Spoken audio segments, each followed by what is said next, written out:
What's good, YouTube? What it do? Welcome back to the channel. Back at it again with the reactions. Today we reacting to Death Battle for the first time on the tube. This match we reacting to is Ant-Man versus Atom, Marvel versus DC. Who y'all got on this? Comment that down below. Now without further ado, let's go ahead and get straight to this video.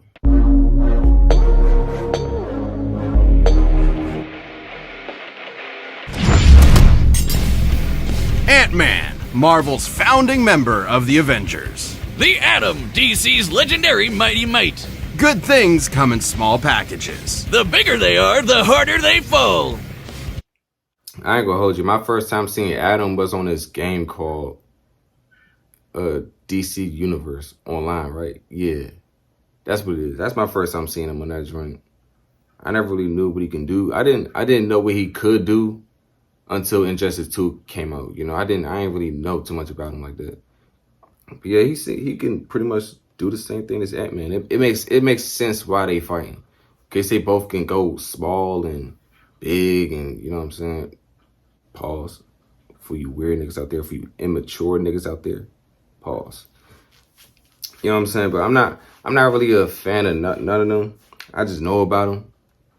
And you know, Death Battle came out with another Death Battle. And so, you know, I like they death battles. And so We're just trying to get these out of the way. He's Wiz and I'm Boomstick. And it's our job to analyze their weapons, armor, and skills to find out who would win a death battle. I got it. Did you know that ants can lift 50 times their own body weight? That'd be like if you lifted a car straight over your head. I did, thanks to my... That's true. I have seen some ants lift some insects, you know, that are twice their size. So, you know, this is facts right here. This is fact. Fun fact of the day calendar. Also, Hawaiian pizza was invented in Canada yesterday.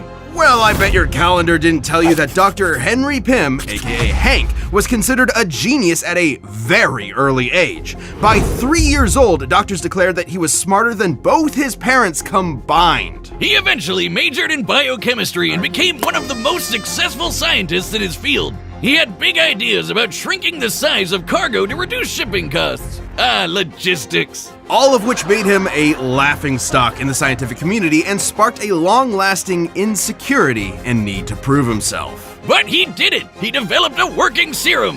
He went from laughingstock to Christmas stocking! The much better stock, right behind Bean and Live. So, naturally, he tested the serum on himself, like any self-respecting scientist would, and shrank down to the size of an ant. And just when things started going south, a sweet little ant, let's call her Aunt Hathaway.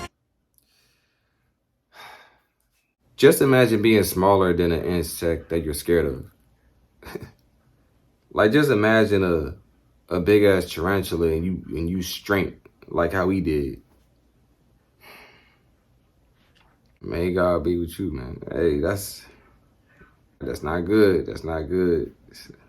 Swooped in and led Hank safely back to his lab where he could return to full size. Hank then harnessed the serum and became the superhero, Ant-Man.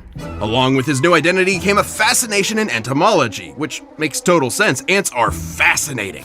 Did you know that Wait a minute, this nigga has blonde hair for real? See, this is what I be talking about with the MCU. Come on now. This nigga has, why does he got black hair in the MCU? Or brown hair, whatever it is. Black or brown. Why is his hair not blonde? Like in the actual comics, bro. That shit I'm talking about with like DC Universe films. Like The Flash, man. Why is this nigga, he looks, not only is his hair black, it's also Asian. He has blonde hair and he looks American. Like, what's going on with these people, man? Are they just making anybody play these characters, bro? Like, what? Come on, man. Like, can talk to each other in a bunch of different ways, through touch, sound, or even sharing information by barfing at each other. It's actually called trophallaxis, and they're not barfing per se. It's more like passing food mouth to mouth. Gross! Hank figured out how to communicate with his new pets, not by barfing, but by creating a cybernetic helmet that mirrors an ant's antenna. And he's even developed genuine relationships with some ants, like Ulysses' ant here. But he didn't stop there. Hank developed a lot of amazing tech like a Stinger pistol that focuses his bioenergy into a stun beam, and image-inducing camouflage to mask himself as an ant. It worked so well it fooled Reed Richards, the smartest guy on the planet. He also built a suit that runs on that nifty serum he made back in his lab. It lets him shrink thanks to the newly discovered Pym Particles, named after himself. Ah, classic Hank. And the Pym particle is the key to unlocking the fundamental constants of the quantum mechanics at play here. They enable you to decrease the Yeah, Ant-Man dangerous. Just imagine the crazy shit he can do to you, and he's that small. Like that's, yeah, I ain't gonna lie. That man dangerous. That man is dangerous. Like y'all remember on Civil War what Ant-Man did to Iron Man's suit from the inside? Imagine what he could do to your ass. Crazy. Distance between atoms. However, in order to do that, he'd have to change the Bohr radius, the ratio of electron mass to the distance the electrons orbit an atom's nucleus. Well, of course. Like how when you make a bagel pizza, you can't fit the whole pizza on the bagel.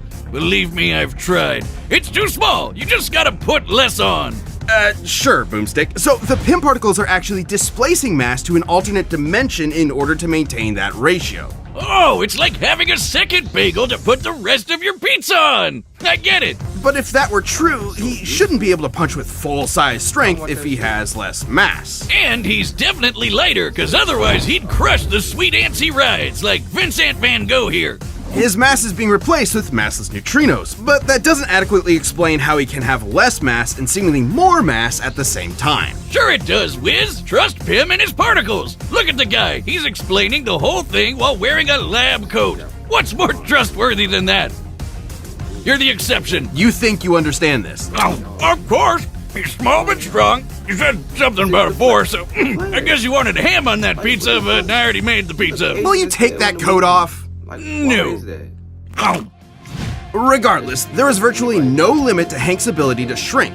He can go beyond subatomic down to the underspace, a plane of existence below all realities in the Marvel Universe. And Hank has literally changed his biology. He's rewritten his own chemical makeup to prevent anyone else from changing his size. And he's used Pym particles so much, he's now got an energy field around him that lets him change the size of people or objects on the fly, through touch or by straight up firing Pym particles in the air. He's never shy about using them either. He eventually supplied his wife, Janet Van Dyne, with some Pym tech to become the Wasp, his partner in crime fighting. The two ended up rubbing shoulders with A-listers like Thor, Iron Man, and the Hulk to take down Loki. Ant-Man and the Wasp were actually the ones that captured him and pitched the idea of forming the Avengers. And I ain't gonna hold y'all. My first time ever finding out about Loki was this old ass show called Superhero Squad. Like it's an old show. Like that's a childhood show right there. That show was clutch. But yeah, that's my first time seeing Loki in Marvel. Thanks to Superhero Squad. Fortunately, Hank's insecurities started to creep back in, and he felt that if he wanted to keep up with the big heroes, he was going to have to think bigger. Enter a bunch of those Pym-powered alter egos like Yellow Jacket and Giant Man, where he can grow anywhere from 12 feet tall to so big he can enter the overspace, the polar opposite of the underspace. There he met Eternity, who called him Earth's Scientist Supreme. Something he won't let you forget.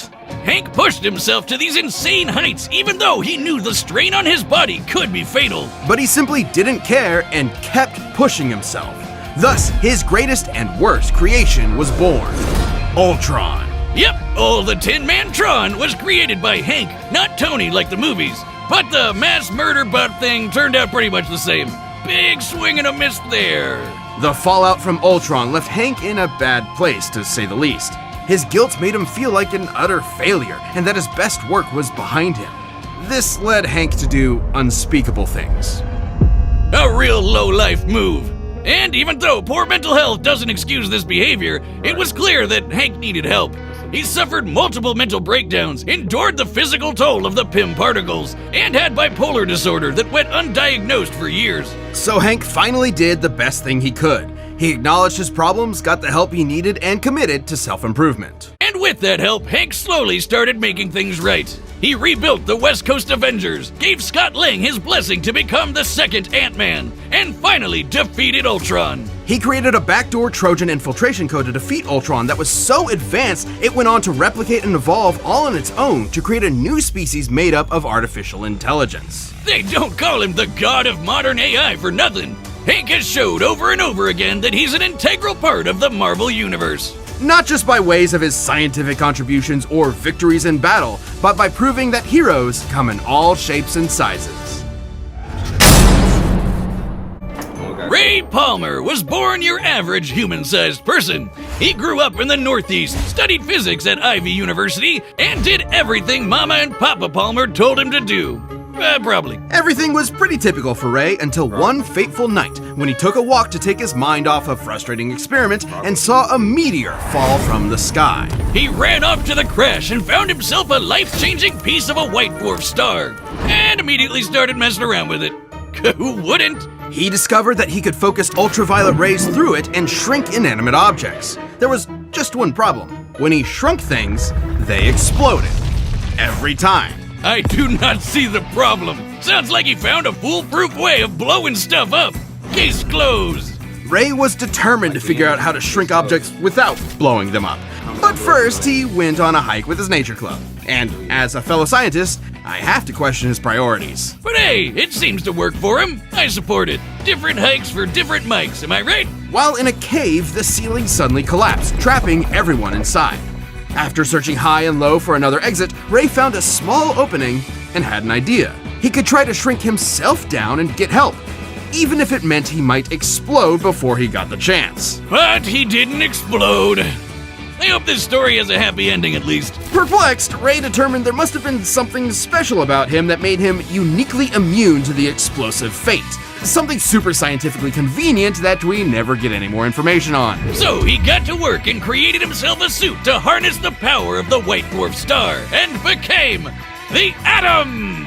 Atom uses the white dwarf fragment to decrease his size while having control over his density, which makes a lot of sense considering that white dwarfs have the mass of a star, like the sun, but their volume is more like the Earth. Yeah, my first time seeing how his abilities work was on Injustice 2.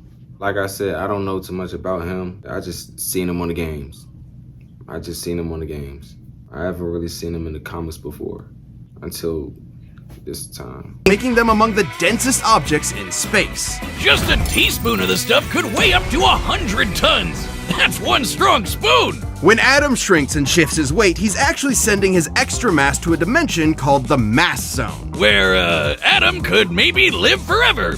At one point, Ray's apprentice Ryan Choi was murdered by Deathstroke, but willed some of his mass to the Mass Zone and was able to survive in that dimension. So these guys can potentially cheat death, but would be stuck there without any outside help.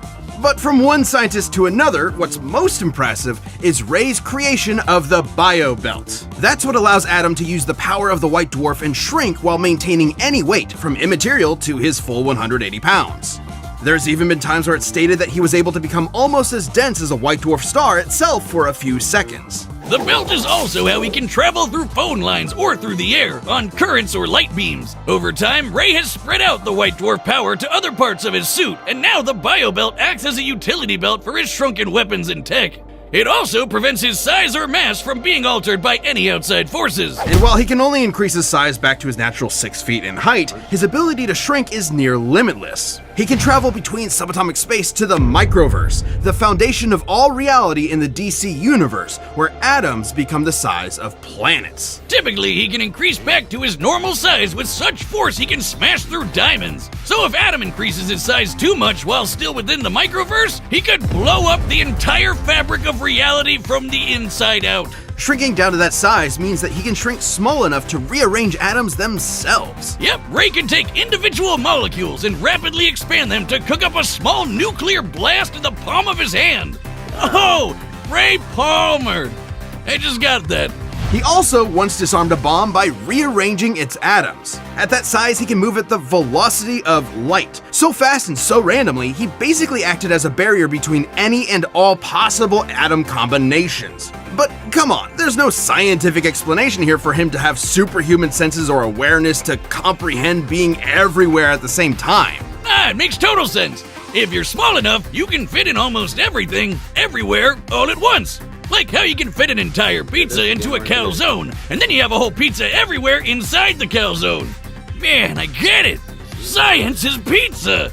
No! Science is all I have! Why are you doing this to me? On top of all of Ray's amazing inventions and abilities, he's also got some more classic weapons like a laser blaster and a frickin' sword he used to fight a giant crocodile.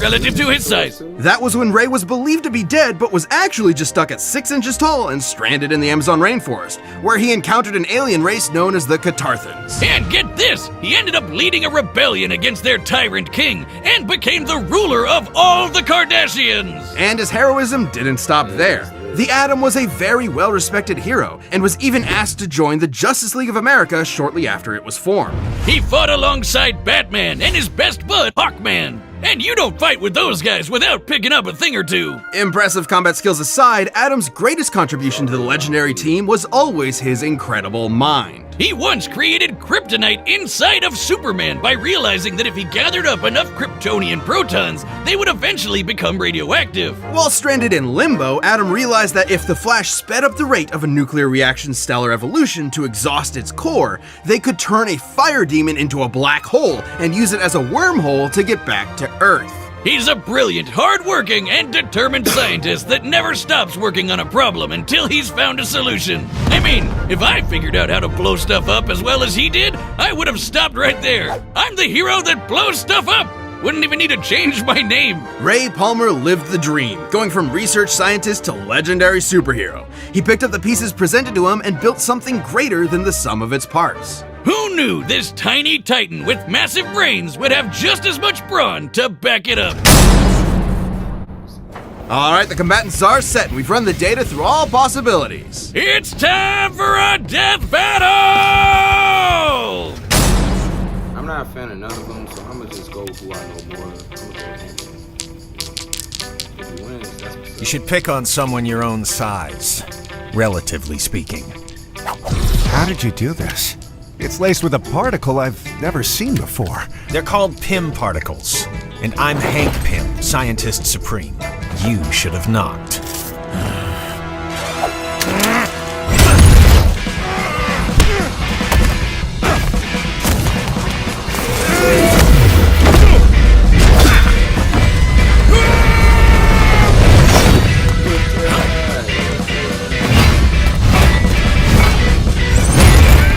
You're using pieces of a white dwarf star? That's cute. Everything we needed already existed. You just needed to be smart enough to put the pieces together. Scientist Supreme!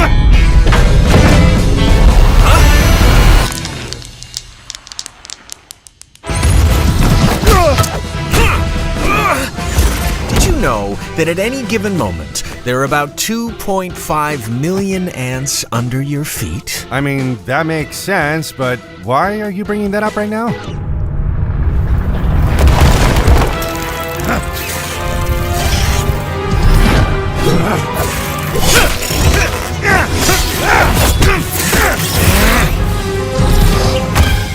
Took you long enough. Okay, let's try this.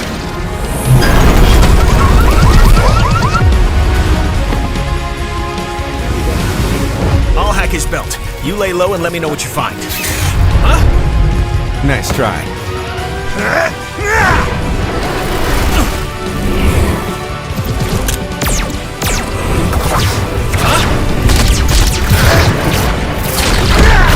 If I search every electron path in his gun and study their probability wave functions, I just might be able to!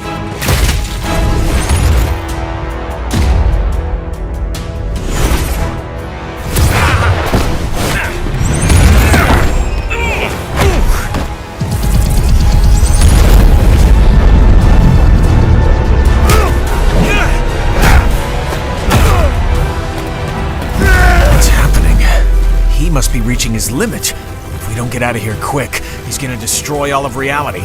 Now, my pets!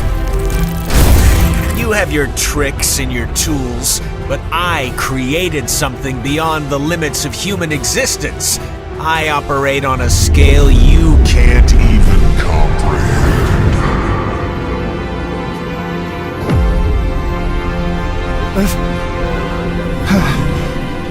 How? You can't be afraid to think big.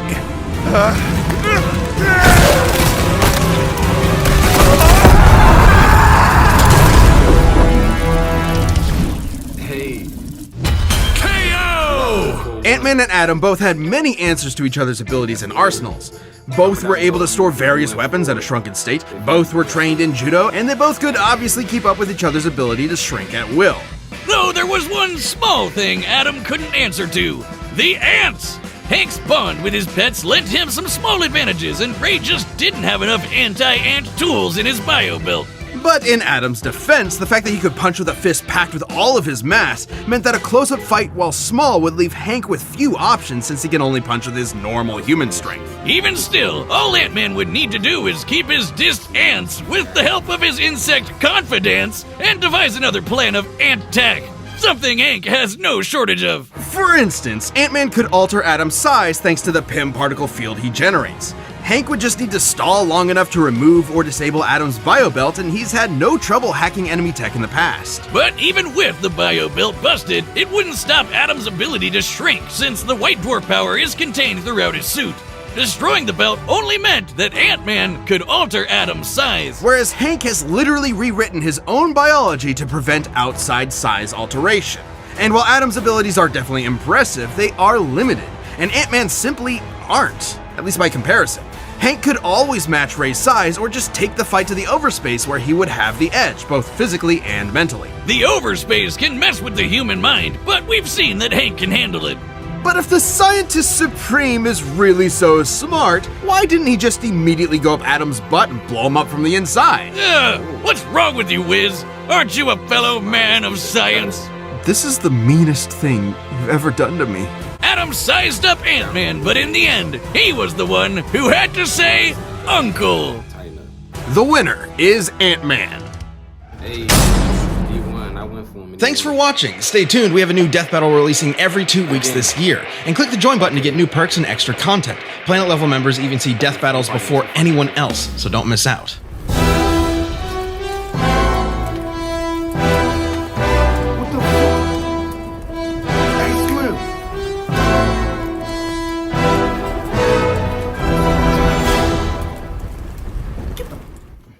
Hey, Slim.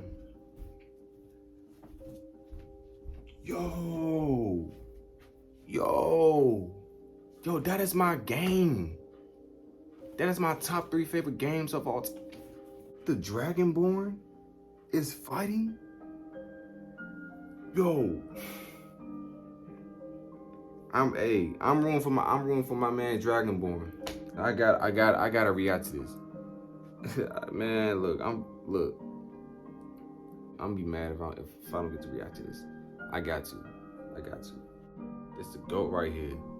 The one and only Dragonborn. This is really my game. And like what I really like about this game is that it has a lot of replay value. And that's how I base my favorite video games. How much replay value it has. You know, for me it's Super Smash Brothers, Skyrim, Crash Bandicoot. That's, you know, the top 3. Those are the games I don't see myself ever getting tired of. Like I see myself being old as hell still playing those games. Super Smash Brothers, Skyrim, and Crash Bandicoot. Those are the games I see myself just playing forever. I don't ever see myself getting tired of those games. Yeah, what games y'all don't ever get tired of playing? Let me know down below. Curious to see what y'all gotta say. How y'all feel about this fight right here? Comment down below how y'all feel. Who y'all think gonna win? And who y'all who y'all think gonna win? Who y'all rooting for? And also, if you made it this far, make sure you like the video. Comment down who y'all want to see fight next. And also comment down below other videos I should react to. I'm gonna leave my social media in the description below. And y'all can reach me right there for whatever reason. But yeah, that's it for the video. See y'all next time. Peace.